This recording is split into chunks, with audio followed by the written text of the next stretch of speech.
Olá, meu nome é Guilherme Guaral, sou professor da Rede Estadual de Educação e estou aqui para a aula de História da terceira série do ensino médio. O assunto de hoje é a República Velha ou República Oligarca. Vamos falar dessa diferença daqui a pouco. O objetivo dessa aula é que a gente possa pensar as transformações políticas, sociais e econômicas da monarquia para a proclamação e a instituição do novo sistema político no Brasil, que foi a República. Então, vamos começar a aula. Em 15 de novembro de 1889, um movimento liderado pelos militares muda o sistema político no Brasil. Acabou-se a monarquia e foi instituída a República. Os militares estiveram à frente do processo do 15 de novembro de 1889. O grupo, inspirado pelo pensamento filosófico positivista, assume o poder, sendo liderados pelo Marechal Deodoro da Fonseca, que, dizem as más línguas, com a farda sobre o pijama, porque ele estava com muita febre, e achou que fosse um movimento rápido para derrubar o primeiro-ministro Visconde do Ouro Preto, e quando ele viu, estava ali liderando o movimento. Em 1891 ele foi eleito e nesse mesmo ano foi outorgada a segunda Constituição brasileira. Muitas mudanças aconteceram com a instituição da República.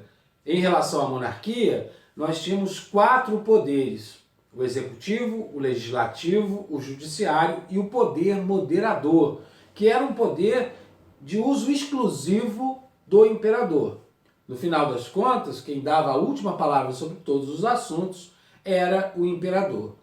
Com a instituição da República, esse poder moderador foi extinto. O sistema republicano trabalha com os 3 poderes: o executivo, o legislativo e o judiciário. Executivo é o poder do presidente, dos governadores, que na época eram chamados de províncias, os estados eram chamados de províncias, e dos prefeitos. No legislativo, nós temos, em nível federal, os senadores e os deputados federais. Em nível estadual, os deputados estaduais. Em nível municipal, os vereadores. E o judiciário é todo o aparato que regula o cumprimento das leis no país. Em termos da Constituição, algumas mudanças foram bem significativas. Uma delas foi o fim do regime de padroado.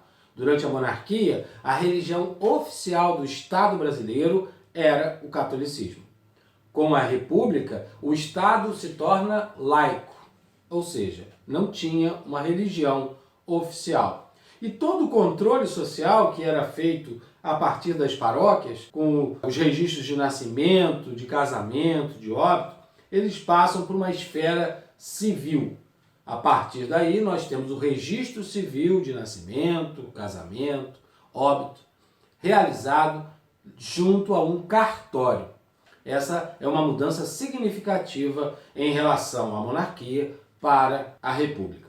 A República Federativa do Brasil foi constituída por esses entes da federação, as províncias, como eu falei, e depois de 1930 passam a ser chamados de estados. A primeira fase da República ficou conhecida na história como República da Espada, por conta dos 2 primeiros presidentes, o Marechal Deodoro da Fonseca, que foi substituído pelo seu vice, o também Marechal Floriano Peixoto. Quando Deodoro renuncia ao cargo depois da revolta da Armada e também da crise do encilhamento, onde a questão econômica no Brasil perdeu a linha, ele é sucedido pelo seu vice. A Constituição foi muito debatida, discutida, mas Floriano Peixoto assumiu o seu apelido de Marechal de Ferro e combateu todas as resistências com muita violência e seguiu adiante. A partir de 1894, nós temos uma sucessão de presidentes civis. Começa aí o que a gente chama de República Velha, mas alguma coisa pode nascer já velha?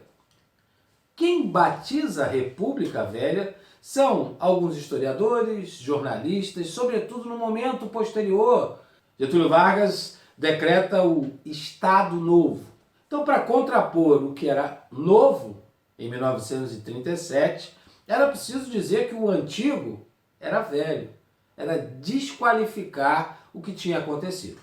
Então, podemos substituir essa expressão República Velha por República Oligárquica.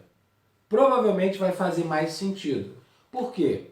Quem comandou o Brasil durante esse período de 1894 até 1930 foram os proprietários de terras, sobretudo ligados à cafeicultura. Boa parte dessa elite era da província de São Paulo e também da província de Minas Gerais. Daí que surge o conceito de política do café com leite. Café de São Paulo, leite de Minas.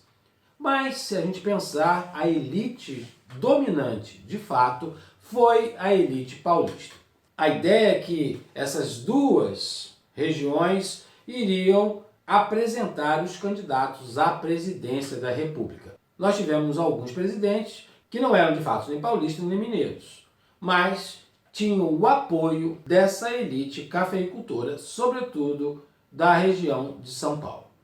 É característico desse momento, nessa república oligárquica, a dominação política a partir das lideranças regionais, o chamado coronelismo. Os grandes proprietários de terras exerciam uma liderança política local e conseguiam eleger os seus representantes em nível municipal e na esfera estadual. Para isso, eles recorriam a alguns estratagemas.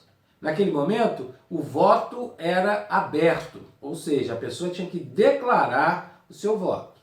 Mas quem podia votar no Brasil dessa primeira república ou república oligárquica? Maiores de 21 anos, alfabetizados. Com a república, o direito ao voto mudou, mas ainda era uma parcela muito pequena de pessoas que podiam, de fato, votar. No interior, acontecia o processo do chamado voto de cabresto. Mesmo com todas essas proibições em relação ao analfabetismo, os eleitores eram levados, geralmente em carroças, em grupo, chegavam lá e declaravam o seu voto naquele candidato que o coronel tinha mandado. Era voto certo. Por isso que chamamos de voto de cabresto. E as regiões dominadas por um determinado coronel eram chamadas de curral eleitoral. Assim, as lideranças políticas regionais se digladiavam pela disputa pelo poder na cidade e no estado. Essa cadeia de apoio político em nível municipal, estadual e federal amarrou o que chamamos de política dos governadores. Um pacto das elites regionais para dar sustentação ao presidente da República, que por sua vez apoiava as elites regionais que estavam no poder nos estados e nas cidades. Todo coronel tinha uma guarda pessoal. Na base da violência e da coerção, os coronéis geralmente conseguiam seus intentos políticos. Essa organização política, muito focada nas elites, também revelaram no Brasil, nesse período da República Oligárquica, diversas revoltas populares. A Guerra de Canudos foi um exemplo de movimento popular que gerou um grande conflito interno no país. No interior da Bahia, seguindo o líder Antônio Conselheiro, um grupo de sertanejos construiu uma vila, uma aldeia, o Arraial de Canudos, que foi crescendo e começando a ser autossuficiente e juntando uma grande população de pessoas pobres, simples.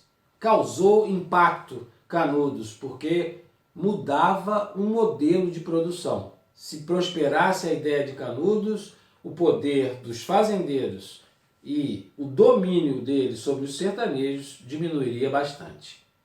Canudos foi exterminado após a 4ª expedição militar, que não deixou sobreviventes desse episódio.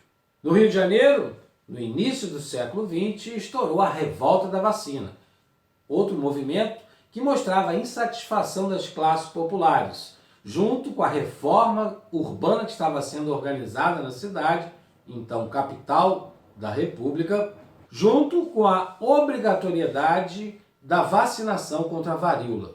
As classes populares se sentiram extremamente sem amparo, expulsas de suas moradias, os cortiços, e sendo obrigados a tomar uma vacina, que para eles era algo completamente misterioso naquele início de século. Parecia ser um projeto de extermínio de pobres. Outra revolta, também muito famosa, foi a revolta do Contestado, numa região entre Santa Catarina e no Paraná, uma região de produção de erva mate, de madeira, que era de propriedade de uma empresa inglesa de ferrovias. Muitos conflitos aconteceram naquela região e lideranças também messiânicas, similar ao caso do Arraial de Canudos. 1922 foi um ano emblemático em relação às transformações que estavam começando a acontecer nessa república oligárquica. Na questão política, a fundação do Partido Comunista Brasileiro, um grupo ainda pequeno, mas de uma ideologia política que iria fazer muito barulho no Brasil na década de 20. Outro movimento, de cunho artístico, cultural, foi a Semana de Arte Moderna, que aconteceu em São Paulo e também teve desdobramentos no Rio de Janeiro. Um grito da cultura brasileira tentando criar sua identidade própria num ambiente onde a arte europeia, sobretudo francesa, é que ditava os modelos culturais do país. O outro acontecimento, também importante de 22, foi a revolta dos 18 do Forte de Copacabana. O início de uma revolta tenentista que estourou em várias regiões do Brasil nos 2 anos seguintes. E em 1924 deu origem à chamada Coluna Prestes, um grupo que vai percorrer cerca de 30 mil quilômetros pelo interior do Brasil até a fronteira com a Bolívia, liderados pelo capitão Luiz Carlos Prestes, que ganhou o apelido de o Cavaleiro da Esperança.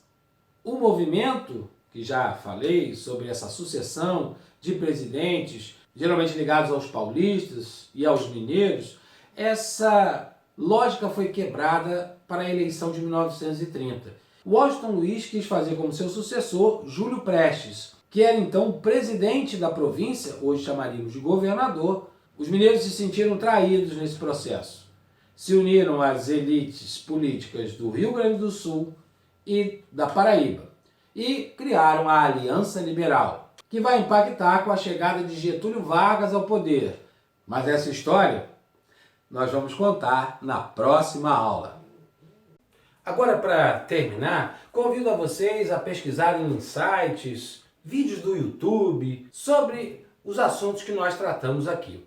Eu vou recomendar alguns filmes e alguns livros para você complementar os estudos em relação a essa aula que acabamos de ter. Filmes, indico Gaijin, O Caminho da Liberdade, filme de 1980, direção de Tezuka Yamazaki, falando sobre a imigração japonesa na virada do século XIX para o XX aqui no Brasil. Guerra de Canudos, direção Sérgio Rezende, um filme de 1996, que narra o drama de uma família de sertanejos durante todo o processo que foi de ocupação e como ele foi barbaramente exterminado. Outro filme, Guerra dos Pelados, de 1970, direção do Silvio Bach.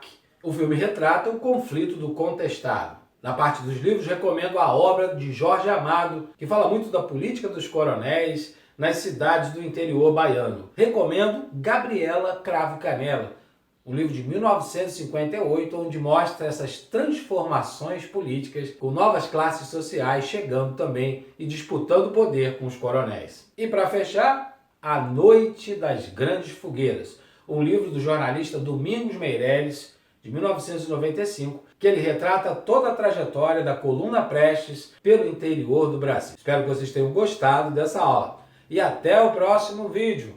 Um abraço!